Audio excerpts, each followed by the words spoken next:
माईकवर weight नाही, mobile घेऊन जा.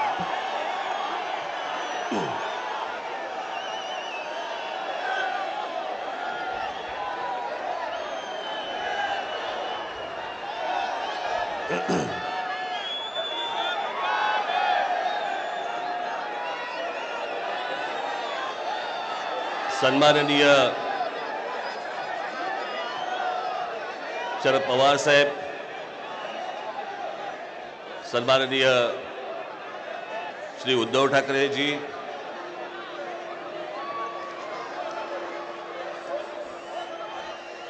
श्री जयंतराव पाटील,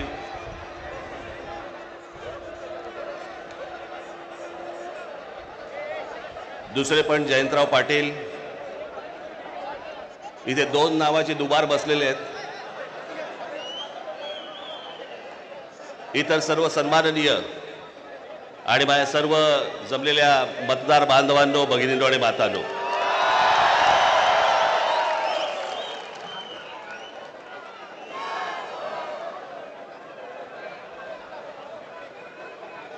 आजचा मोर्चा हा राग दाखवण्याचा, ताकद दाखवण्याचा मोर्चा आहे.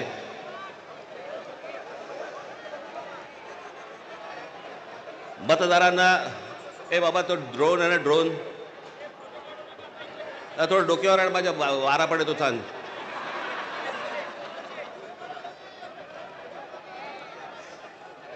हा राग व्यक्त करण्याचा, ताकद दाखवण्याचा, दिल्लीपर्यंत समजण्याचा, समजावून सांगण्याचा हा मोर्चा आहे. या विषयामध्ये अनेक लोकांनी, माझ्या सकट सर्वांनीच या विषयावरती अनेकदा भाष्य केलेलं आहे, भाषणं दिलेली आहेत, बोललेलो आहे. तोच विषय तुम्हाला नव्याने सांगण्यासारखं असं काहीच नाही. आज तुम्ही सगळेजण खूप बरेच लांबून सगळीकडनं आलेला आहात. सर्वप्रथम आपणा सर्वांचे मी आभार मानतो की आपण सर्वजण मोठ्या ताकदीने आज इथे मोर्चाला जमलात.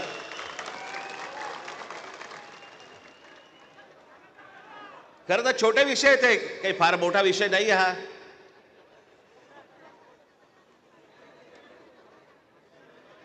आम्ही बोलतो आहोत,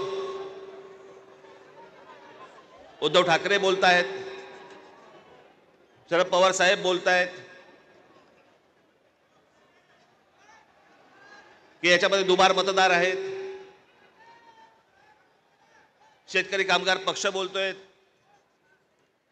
कम्युनिस्ट पार्टीचे लोक बोलतायत, काँग्रेसचे लोक बोलतायत, सगळेच जण बोलतायत. एवढंच नव्हे, भारतीय जनता पक्षाचे पण लोक बोलतायत की दुबार मतदार आहेत. शिंदेचे लोक बोलतायत दुबार मतदार आहेत. अजित पवारांचे लोक म्हणतायत दुबार मतदार आहेत. अरे मग अडवलंय कोणी? मग हा निवडणूक घेण्याची घाई का करतात? साधी गोष्ट आहे, मतदार याद्या साफ करा आणि मतदार याद्या साफ केल्यानंतर त्या पूर्ण पारदर्शक केल्यावरती मग जेव्हा निवडणुका होतील त्याच्यानंतर यश कोणाचं, अपयश कोणाचं, सगळ्या गोष्टी मान्य. पण सगळं लपून लपून लपून छपून जे चालू आहे ते कशासाठी? पण मी आज दोन तीनच गोष्टी तुम्हाला आज दाखवण्यासाठी इथे आणलेल्या आहेत.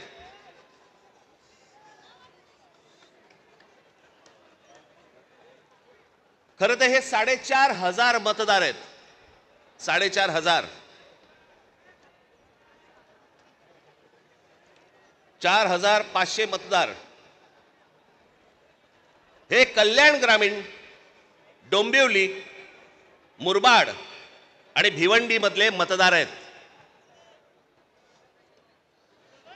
या इकडच्या मतदारांनी इथल्या मुंबईच्या मलबार हिल मतदारसंघामध्ये देखील मतदान केलेलं आहे. 4,500 मतदार हे या ठिकाणी राहणारे यांनी मलबार हिल मतदारसंघामध्ये मतदान केलेलं आहे. त्यातल्या अगदी नावाला म्हणून मी तुमच्यासाठी हे एवढे मतदार आहेत, हे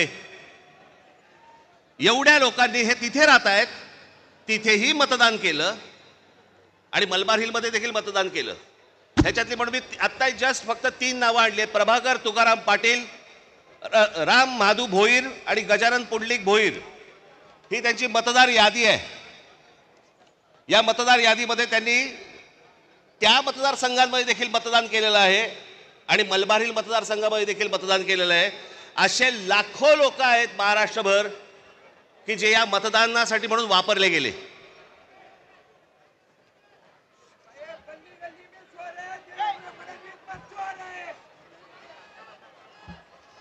आता मी तुम्हाला अजून एक गोष्ट दाखवणार आहे की लोक म्हणतात की पुरावे कुठे आहेत, पुरावे कुठे आहेत. मुंबई हे लोकसभा मतदारसंघ म्हणजे मी तुम्हाला आता जुलैपर्यंतची यादी वाचून दाखवतोय. जुलैपर्यंतची 1 जुलैला त्यांनी यादी बंद केली. 1 जुलैला जी यादी बंद केली त्याच्यामधले फक्त मी मतदार तुम्हाला वाचून दाखवतोय. याच्यामध्ये मुंबई नॉर्थ इकडे एका लोकसभा मतदारसंघामध्ये 17,29,456 मतदार आहेत. याच्यापैकी 62,370 हे दुबार आहेत. मुंबई नॉर्थ वेस्ट संपूर्ण मतदार 16,74,861 आणि दुबार मतदार 60,231. मुंबई नॉर्थ ईस्ट पूर्ण मतदार आहेत 15,90,710 आणि दुबार मतदार आहेत 92,983. Mumbai north central total vote मतदार आहेत 16,81,048 आणि दुबार मतदार आहेत 63,740. मुंबई साऊथ सेंट्रल संपूर्ण मतदार आहेत 14,37,776 आणि दुबार मतदार आहेत 50,565. मुंबई साऊथ मतदार आहेत हे आत्ताची यादी सांगतोय तुम्हाला जुलैपर्यंतची 1 जुलैपर्यंतची 15,15,15,993 आणि दुबार मतदार आहेत 55,205. नाशिक लोकसभा मतदार आहेत 19,34,349 आणि दुबार मतदार आहेत 99,673. मावळ लोकसभा संपूर्ण मतदार आहेत 19,85,172 आणि दुबार मतदार आहेत 1,45,636 एवढे दुबार मतदार आहेत. पुणे लोकसभा 17,12,242 दुबार मतदार आता आहेत तिकडे 1,02,002.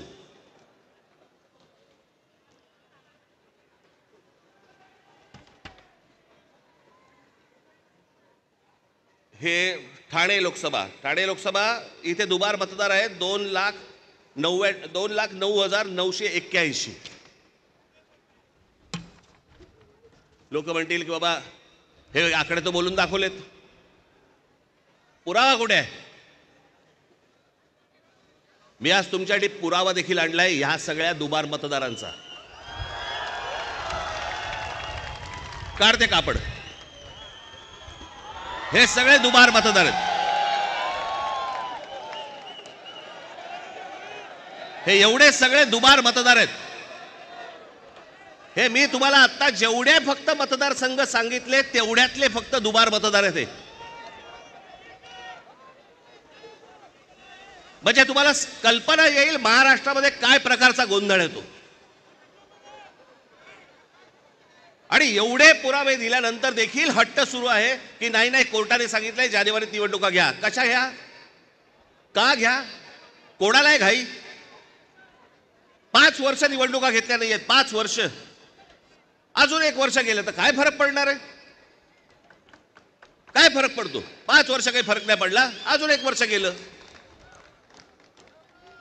पण जी माणसं भरली आहेत आतमध्ये त्याचं काय करायचं? मग त्याच्यातल्या त्याच्यात निवडणुका आटपून घ्यायच्या आणि पुन्हा यशपदरी पाडायचं. याला काय निवडणुका म्हणतात? या निवडणुका अशा याच्यात तर लोकशाही तरी टिकेल? एका आमदाराचा भाऊ सांगतो की मी 20,000 मतं बाहेरून आतमध्ये आणली. आमदाराचा म्हणजे ह्याची हिंमत बघा, सत्तेचा माज बघा, की एक आमदाराचा भाऊ सांगतो की आमदार असतो पैठणचा, त्यांचा बुमरेचा भाऊ ना, हो पण त्याचा बुमरेचा भाऊ ना, तो मुलगा हल्ली कळतच नाही माहिती. या मतदार याद्या तपासताना ह्याच्यातला कोण त्या दिवशी सांगितलं नाही का मी, मुलीचं वय 114, वडिलांचं वय 43. त्या दिवशी काय मला बोलायचं ते मी बोललो. काहीही चालू आहे. त्या नवी मुंबईचे आयुक्तांच्या बंगल्यावरती मतदार नोंदवले गेलेत. कोणीतरी सुलभ शौचालयामध्ये नोंदवला गेला. कुठेही बसलेला दिसला की काही नोंदवायचा का? ही अत्यंत लाजिरवाणी गोष्ट मला असं वाटतं देशभर सुरू आहे, प्रत्येक ठिकाणी सुरू आहे, प्रत्येक मतदारापर्यंत समजलंय. परवा दिवशी तर मी त्या वोटिंग मशीन बद्दल बोललो, मी त्याचं डेमॉन्स्ट्रेशन दिलं. मी हे गेले 2017 पासून ओरडून सांगतोय की ह्याच्यामध्ये गडबड आहे, ह्याच्यामध्ये गोंधळ आहे. अशा प्रकारच्या साधी गोष्ट आहे. 232 आमदार निवडून आल्यानंतर जर महाराष्ट्रामध्ये मातम असेल, महाराष्ट्रामध्ये जर समजा सन्नाटा असेल, महाराष्ट्रामध्ये काहीच नसेल, सगळे जर मतदार हे गोंधळलेल्या अवस्थेमध्ये असतील आणि सगळ्यांना जर आश्चर्य पडलं असेल, निवडून आलेल्यांना चिमटे काढून बघत होते निवडून आलेले लोक की मी कसा आलो निवडून. पण निवडून आलेल्याची सोय अगोदरच झाली होती, त्याच्यामुळे त्याला माहिती नव्हतं की मी निवडून येणार. हे सगळे कारस्थानं, या सगळ्या गोष्टी ह्या सगळ्या निवडणूक आयोगाच्या मार्फत सगळ्या सुरू आहेत. कशा निवडणुका लढवायच्या मला जरा सांगा. नाही, जो मतदार उन्हातारामध्ये रांगेमध्ये उभा राहतो त्याच्या मतांचा अपमान नाही का?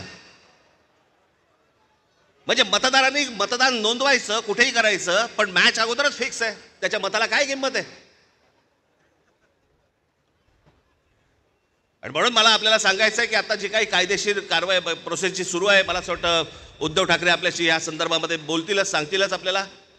ते सगळ्या गोष्टी सुरू असतील. पण एक गोष्ट आपल्याला सांगतो, जेव्हा कधी निवडणुका होतील, जाता आता फक्त आपल्याला एकच सांगेन, जेव्हा कधी निवडणुका होतील, एक तर पहिल्यांदा तुम्ही घराघरामध्ये जा, सर्वजण याद्यांवरती सगळ्यात जोरात काम करा. चेहरे कळले पाहिजेत, एकेका यादीवरचे सगळ्यांना चेहरे कळले पाहिजेत. ती माणसं तिकडे मतदार नोंदणीची म्हणजे आपलं मतदाराच्या ठिकाणी बसले पाहिजेत. आणि त्यानंतर जर समजा तिकडे हे दुबार तिबारवाले जर आले, तिथेच फोडून काढायचे.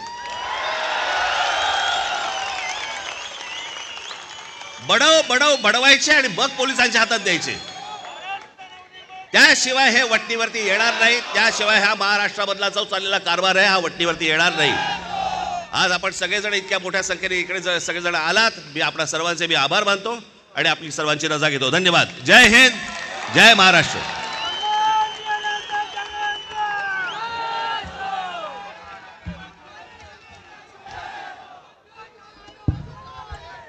आजच्या सत्याचा मोर्चा, त्या सत्याच्या मोर्चाचा पहिला प्रयोग झाला होता वरळीच्या डोममध्ये. आणि त्या सत्याचा पहिला प्रयोग 2 बंधू एकत्र आले वरळीच्या डोममध्ये. आणि आज पुन्हा माननीय उद्धव साहेब आणि माननीय राजसाहेब एका व्यासपीठावर आहेत. हे महाराष्ट्राला अतिशय आनंद देणारी गोष्ट घडते. आणि म्हणून मी आता विनंती करतो, शिवसेना उद्धव बाळासाहेब ठाकरे पक्षाचे पक्षप्रमुख आदरणीय उद्धवजी ठाकरे साहेब.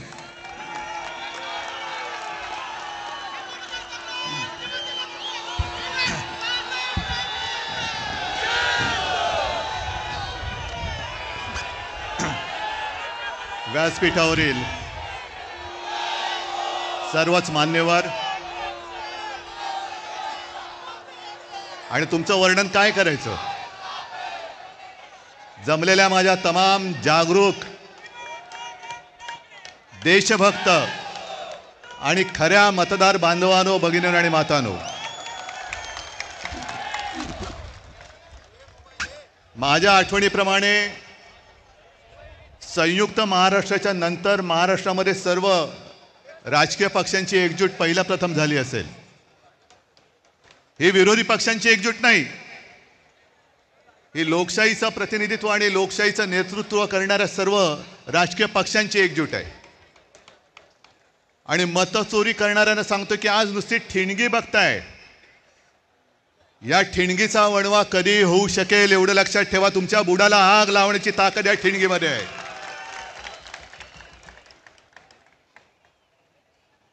मध्यंतरी एक मी शब्द वापरला तो गाजला.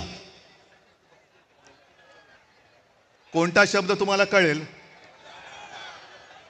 शोलेमध्ये एक डायलॉग आहे, दूर गांव में जब आधी रात बच्चा रोता है तो माँ कहती है सो जा नहीं तो.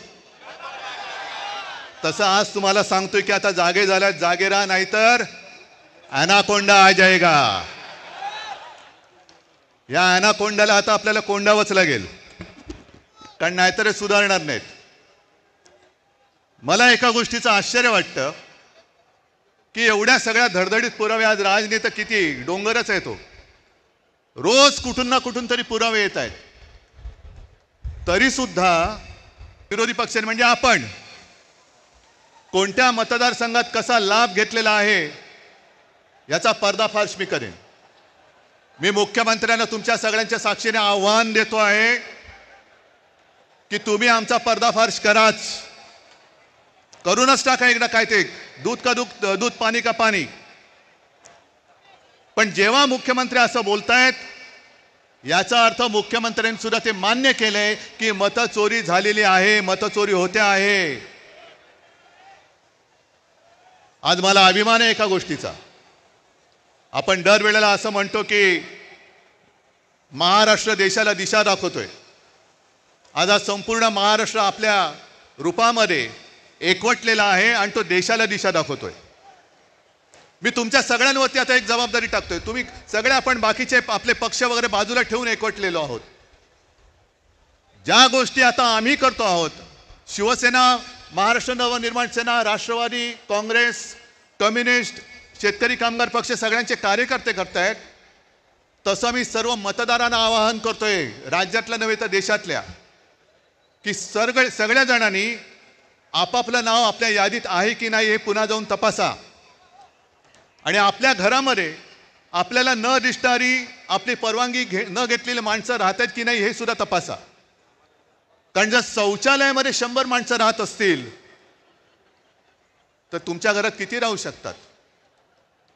आणि मी मतदारांना का सांगतोय, कारण हे तर सगळे राज तू दाखवले, बाकीच्यांची जशी दुबार तिबार नाव आहेत ती. आज मी दाखवतोय एक असा अर्ज आहे की त्याच्या अर्जाखाली एक शेरा आहे. तो शेरा पहिल्यांदा वाचतो, त्याच्यानंतर मी नाव वाचतो की सदर अर्जाबाबत अर्जदार, आता अर्जदाराचं नाव मी नंतर सांगतो, यांची भेट घेऊन सदर अर्जाबाबतची पडताळणी केली असता हा अर्ज आम्ही केलेला नाही असा अभिप्राय मिळाला आहे. त्या आधारे सदर अर्ज रद्द म्हणजे बाद करण्यात आलेला आहे. आणि हा अर्ज ज्याने अर्ज केलेलाच नाही, आपल्या नावाने ज्याने अर्ज तिकडे कोणी केला हे माहितीच नाही, त्या अर्जदाराने केलाय. आता हा अर्जदार शोधायचं कुठे? तर त्या अर्जदाराचं नाव आहे उद्धव बाळासाहेब ठाकरे. उद्धव बाळासाहेब ठाकरे या माणसाने हा व्हेरिफिकेशनचा अर्ज केलाय ऑनलाईन, जो उद्धव बाळासाहेब ठाकरेलाच माहिती नाही. त्याच्यावरती मोबाईल नंबर खोटा आहे. एक 2 दिवसापूर्वी मी बसलो होतो मातोश्रीमध्ये लोकांना भेटत. मला रवीने येऊन सांगितलं की निवडणूक आयोगाची माणसं आलेत. म्हटलं निवडणूक आयोगाची म्हणजे साधू संत येती घरा, तोची दिवाळी दसरा. आता दिवाळी झाली, दसरा झाला, हे कशाला आले? मग निवडणूक आली असणार.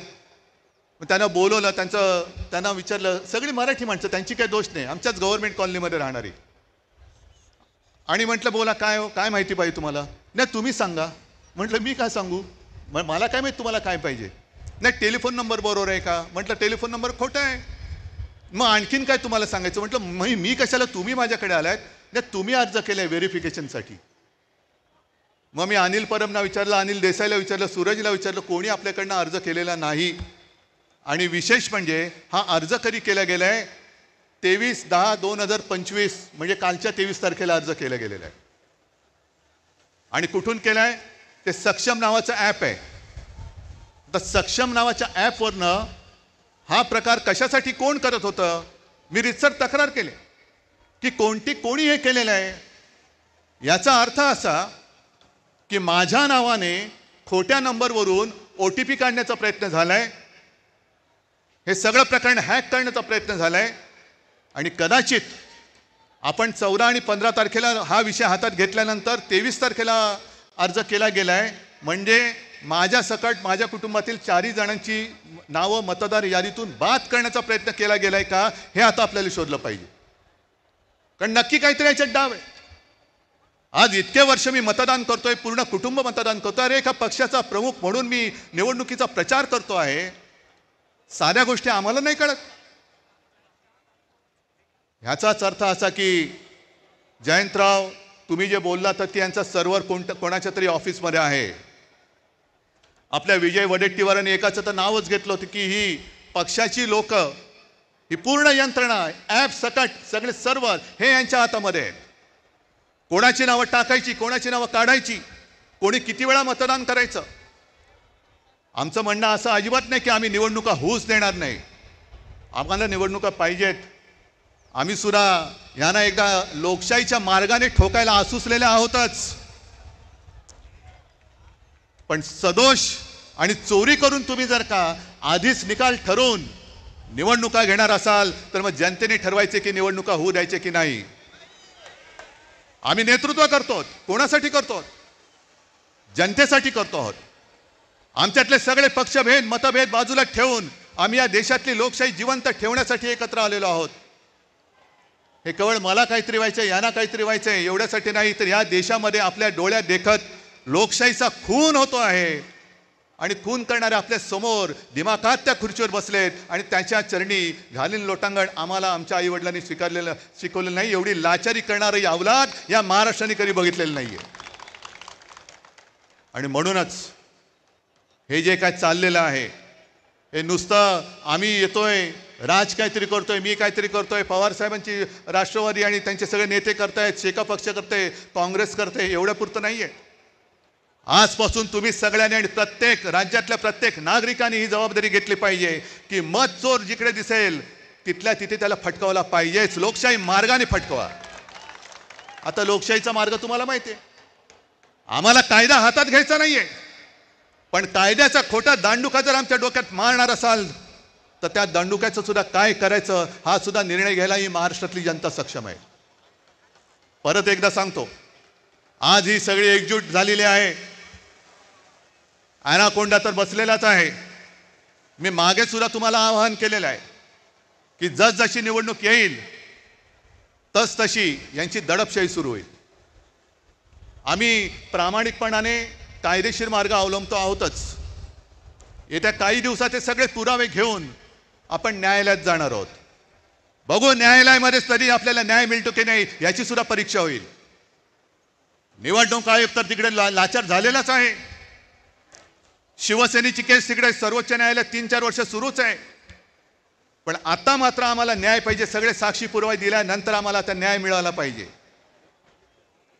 आणि जर का त्या न्यायालयात न्याय मिळेल अशी आमची खात्री आहेच, पण नंतर जनतेचं न्यायालय या सगळ्या मतचोरांचं काय करायचं याचा निर्णय घ्यायला हे सक्षम आहे. तुमच्या मनगटामध्ये ताकद आहे का नुसतं आम्ही दोघं भाऊ बनून एकत्र आलोय म्हणून आता आपलं काम झालं? आम्ही एकत्र आलोय ते तुमच्यासाठी आलेलो आहोत.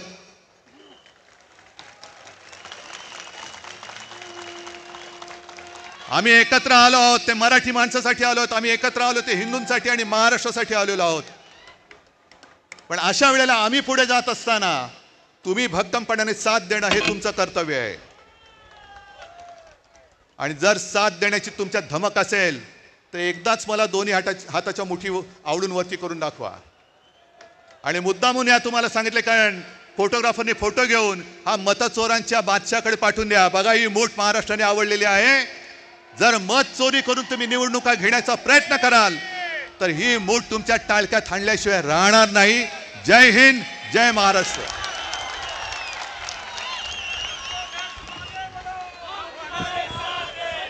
निवडणूक आयोगाला डोळे आहेत का कळत नाही, उघडा डोळे अशी परिस्थिती आहे त्यांची. आणि म्हणून आता त्यांचे डोळे उघडण्यासाठी राजसाहेब, उद्धव साहेब या सगळ्यांनी मार्गदर्शन केलं. आता महाराष्ट्राचे अध्वर्यू, सर्वात ज्येष्ठ श्रेष्ठ नेते माननीय शरद पवार साहेब यांना विनंती करतो की आपण संबोधित करावं. सन्माननीय व्यासपीठ आणि देशाची लोकशाही टिकवण्यासाठी